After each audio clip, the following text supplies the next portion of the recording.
बिस्मिल्लाहिर्रहमानिर्रहीम। अस्सलाम वालेकुम व्यूअर्स, मैं हूं अदील अली खान और आप देख रहे हैं मेरा यूट्यूब चैनल। अपने इस यूट्यूब चैनल के तवस्सुत से आज मैं जिस टॉपिक के बारे में आपसे गुफ्तगू करूंगा वो बहुत ही ज़्यादा इंटरेस्टिंग है।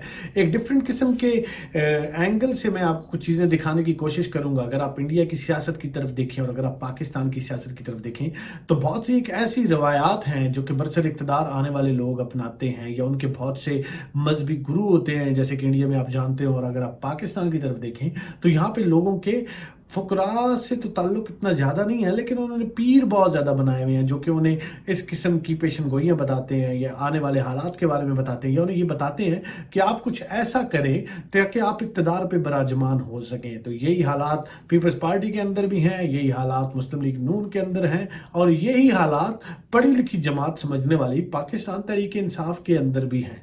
इन सारी चीज़ों पर रोशनी डालेंगे और बताएंगे कि कौन किस पीर से कैसे मदद लेता है और किसका पेशवा या किसका रहनुमा कौन है जिससे आने वाले दिनों में वो कुछ ऐसे दम दरूद करवा कर या कुछ ऐसे उनसे तावीज़ धागे लेकर इक़्तिदार की कुर्सी पर बराजमान होना चाहते हैं। तो इस बारे में आज आपसे हम तफसीलात शेयर करेंगे, लेकिन इससे पहले अगर आपने मेरा चैनल सब्सक्राइब नहीं किया तो चैनल को सब्सक्राइब करें और बेल के आइकॉन को क्लिक करें, क्योंकि मेरे इस चैनल के अंदर हम मल्टी कल्चर किस्म की चीज़ें हैं और बहुत सी अदर ऐसी चीज़ें आपस में डिस्कस करेंगे जो शायद आप नहीं जानते।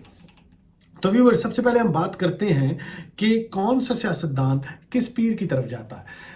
पीपल्स पार्टी के दौर में जब आसिफ जरदारी बरसरे इक़्तिदार थे तो उनके एक पीर थे जो कराची से ताल्लुक़ रखते थे। वैसे वो पामिस्ट्री के तौर पे भी कुछ लोगों से मदद लेते थे, लेकिन वो जो एक स्पेशल किस्म के पीर थे जो कि उन्हें डिफरेंट ओकेजन्स पे ये मशवरा देते थे कि आप इस तरह से चलें। जब उन पे हालात बहुत ज़्यादा ख़राब हुए थे तो उन्हें ये कहा गया कि आप इस्लामाबाद की फ़िज़ाओं से निकलें और पानी के करीब वाले एरिया में चले जाएँ। और इसी वजह से वो बहुत सा अरसा दरमियान में कराची में मुकीम भी रहे, साले समुंदर के पास। तो उनका बहुत ज़्यादा अकीदा था इस बारे में। और इवन जब बेनज़ीर भी बरसर इक़्तिदार थी तब भी वो उस कराची में, इवन कि वो देही सिंध में वो पीर साहब होते हैं, उनकी तरफ उनका आना जाना बहुत ज़्यादा था। और इस वजह से आसिफ जरदारी उन पर बहुत ज़्यादा एतमाद करते थे और बहुत ज़्यादा उनकी बातों को मानते थे, क्योंकि उन्होंने ही उन्हें बताया था कि आप एक दिन इस मुल्क के सबसे बड़े सुप्रीम लीडर बनेंगे। और इस वजह से आसिफ जरदारी अक्सर औकात और स्पेशली जब वो ईवान सदर में थे तो बहुत सी दफ़ा हालात इतने ज़्यादा ख़राब हुए जब वो सैकड़ों के हिसाब से बकरों का सदका करते थे। और ये भी सुना जाता है कि ये बात भी उन्हें उनके पीर साहब कहते हैं। दूसरी सबसे बड़ी बात, शहबाज शरीफ के बारे में भी ये सुना गया कि गुजर खान में रहने वाले एक पीर से, मैं यहाँ पे नाम नहीं ले सकता, अगर आप गूगल पे सर्च करें इनके बारे में, इनके एरियाज़ के बारे में, तो आप पहुँच जाएंगे कि ये ऐसे कौन से लोग हैं। तो शहबाज शरीफ के बारे में ये सुना जाता था कि वो भी एक पीर साहब की तरफ जाते थे। और जब इंटरेस्टिंगली उन पीर साहब से लोगों ने डिस्कस किया कि शहबाज शरीफ साहब आपके क्या कहते थे, क्योंकि वो तो वज़ीर आला पंजाब थे उस वक्त और अच्छी पोस्ट पे थे, तो वो कहते थे कि उनकी एक डिमांड होती थी कि वो पीर साहब से पूछते थे कि पीर साहब कुछ ऐसा तरीका बताएं कि मैं वज़ीर आज़म बन जाऊँ, जब मैं बनूंगा तो वज़ीर आज़म कब बनूंगा या किस तरीके से बनूंगा, और क्या आने वाले हालात में ऐसा कुछ शो भी होता है कि मेरी किस्मत की लकीरों में वज़ीर आज़म बनना है भी या नहीं। ये बहुत ज़्यादा इंपॉर्टेंट बात थी जो कि शहबाज शरीफ साहब अक्सर पूछते थे।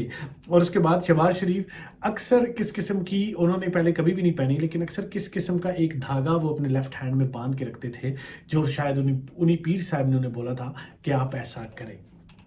उसके बाद मरीम नवाज़ जो कि आजकल की सियासत में एक बड़ा फिगर है और उनके बारे में भी बहुत सारी चीज़ें ऐसी डिस्कस होती हैं।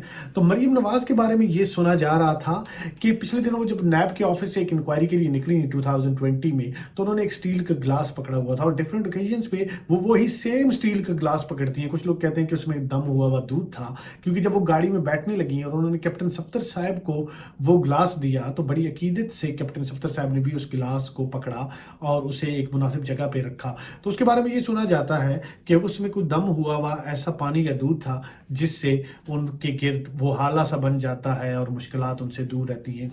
लेकिन इसके बारे में एक मुस्तनद खबर ये है कि अगर आप मीडिया में जाके देखें या इवन आप यूट्यूब पे सर्च करें तो मरियम औरंगज़ेब, जिसकी बात वो बहुत ज़्यादा सुनती हैं और जो बहुत ज़्यादा करीब है मरीम नवाज़ साहिबा के, वो उनके सर से आप वो देख रहे होंगे कि उनकी फैमिली कभी अंडे उगा रही है, कभी इस किस्म के सदक़े उतार रही हैं। तो वो ख़ुद भी नज़र बद से बचने के लिए इस किस्म की चीज़ें करती हैं और बहुत ज़्यादा बिलीव करती हैं इस चीज़ पर। और एबटाबाद से ताल्लुक़ रखने वाले एक पीर साहब हैं जिनका मरी में भी अक्सर ठिकाना होता है और मरी में उनकी अकीदतमंद बहुत ज़्यादा है, उनके बारे में भी आप सर्च कर सकते हैं।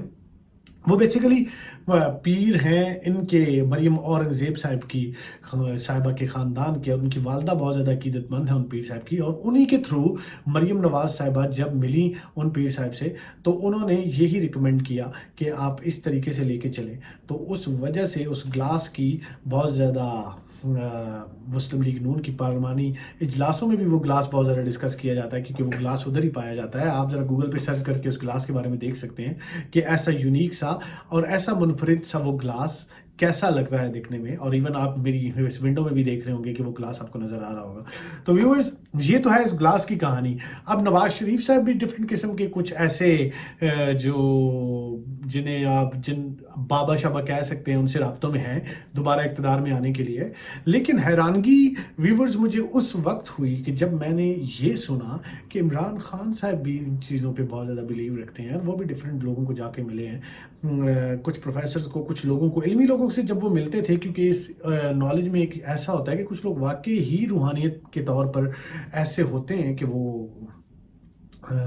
उनसे डिस्कस किया जा सकता है इस बारे में, डिफरेंट नॉलेज लिए जा सकते हैं, और उनसे उनका नॉलेज इतना ज़्यादा वसी होता है डिफरेंट किस्म के अलूम पे कि उनसे बंदा डिस्कस करके, उनसे मशवरा करके बहुत सी चीज़ों से बचा जा सकता है। लेकिन उनका भी वही कल्चर सुना गया कि जब वो बनी गाला के अंदर मुख्तलिफ़ किस्म के परिंदे और उनको गोश्त खिलाना और बहुत ज़्यादा ज़बी करना और इस किस्म की, और जानवरों को गोश्त खिलाना और हवा में गोश्त को लटका के रखना, इस किस्म की बहुत सारी बातें। और पीछे मीडिया में भी ऐसी चीज़ें सुनी गई कि इमरान खान साहब के जब कुछ प्रॉब्लम हुआ तो उन्हें कहा गया कि आप पहाड़ी इलाके के करीब जाएँ, क्योंकि उनके पीर साहब तो उनके घर में होते हैं। तो वो अपने पीर से मशवरा लेके वो उस जगह पे गए, पहाड़ों के दरमियान रहे अपनी मुश्किल से बचने के लिए। बाज़ औक़ात ये चीज़ें वर्क भी करती हैं, लेकिन एक ह्यूमन साइकी है ना कि अगर एक दफ़ा भी वो चीज़ वर्क कर जाए तो इंसान को ये लगता है कि वाक़ई ही इस चीज़ का अमल दखल है इसमें। हालाँकि ऐसा होता नहीं है। आजकल के करंट कल्चर में तो ऐसा बिल्कुल भी नहीं सोचा जा सकता, जब दुनिया इतनी तरक्की कर चुकी है और इतने लोग एजुकेटेड हो चुके हैं। लेकिन अभी भी वो दकियानूसवी सोचें हर कल्चर पे, हर लोगों में, सिर्फ पाकिस्तान में भी नहीं, इवन पूरे बरसगीर में, नेपाल में, बांग्लादेश में, हर जगह पे ये चीज़ एक्सपेक्ट की जाती है। और जब इमरान खान प्राइम मिनिस्टर बन रहे थे तो प्राइम मिनिस्टर बनने से पहले भी ये चीज़ बहुत ज़्यादा थी कि उन्हें ये मशवरा दिया गया कि आप उस जगह पे जाएं, आप ये किया करें, आप इन लोगों से बचें, आप ये वाली जो अंगूठी वो पहनते हैं वो तो आप देख रहे होंगे। और पीछे ये भी स्कैंडल बहुत ज़्यादा उठा कि खान साहब ने कोई जनाजा नहीं पढ़ा कितने अरसे से, वो भी ऐसा लगता है कि नौसत हो जाती है उनके लिए। और वो इवन नईमुल हक जो कि पार्टी के बहुत ही अहम लीडर थे, उनका जनाजा भी खान साहब पढ़ने नहीं गए। और उसके बाद भी हज़ारा वाला वाक़या तो आपकी नज़रों के बिल्कुल सामने है कि उसमें भी वो इसी वजह से नहीं गए कि जब तक आप मैयतें दफनाएंगे नहीं तब तक मैं नहीं आऊँगा। तो खान साहब का वो अंगूठी भी पहनना, और डिफरेंट कुछ दिन ऐसे होते हैं जिस दिन खान साहब आम लोगों से घुलते मिलते नहीं हैं, तो उन दिनों की भी और उन अददों की भी एक ख़ास अहमियत है। तो लेट्स सी आने वाले दिनों में हमारे सियासतदान फिर इन चीज़ों पे कितना ज़्यादा बिलीव रखते हैं। अगर आपको भी इस बारे में कोई नॉलेज है तो अपने कमेंट में ज़रूर रखिएगा। आज के व्लॉग के लिए इतना ही, अगले व्लॉग में फिर मिलते हैं। अपना ख्याल रखिएगा।